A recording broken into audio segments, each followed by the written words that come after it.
Marcos Denizo.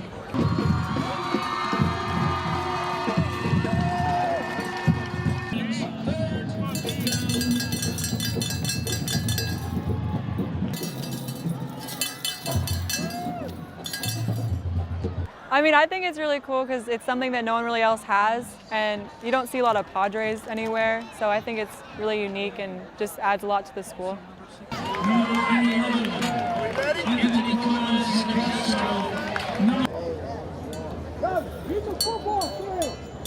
He looks like a Grim Reaper, you know, another mascot is a Grim Reaper.